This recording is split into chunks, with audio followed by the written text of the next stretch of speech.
সমস্যা আছে আমরা জানি, আমরা চেষ্টা করবো, আমরা আগামী 5 বছর পানীয় জলের সমস্যা, পানীয় জলের সমস্যা, বিদ্যুৎ সমস্যা, এগুলো সমাধানের লাগে চেষ্টা করবো।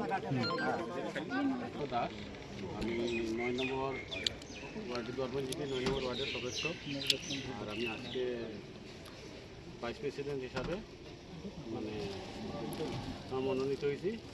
আর আগামীতে আমার জিপিতে যে সরকার তরফ থেকে যেসব কাজ আইব, যেগুলো জনগণের অসুবিধা আছে, এগুলো আমি চেষ্টা করবো যাতে কাজ করিয়ে আমি তাদের সন্তুষ্ট করতে পারি বা সবাইকে খুশি রাখতে পারি।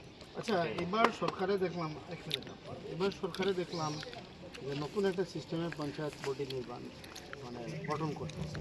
প্রথমে তো মেম্বাররা ইলেকশনে দাঁড়ায়, মেম্বাররা ইলেকশনে জিতল, তার পরবর্তীতে আবার ভোটিংয়ের মাধ্যমে একজনকে প্রেসিডেন্ট বানানো হলো।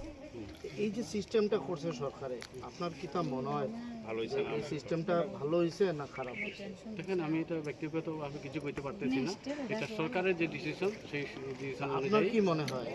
সরকারের ডিসিশনের উপরে আমি কিছু করতে পারতাম না। সরকারের যে সিদ্ধান্ত, এটাই সিদ্ধান্ত ঠিক আছে, আমরা এটা মানিয়ে নিছি, এটাই সুন্দর মতো। ওটাও তো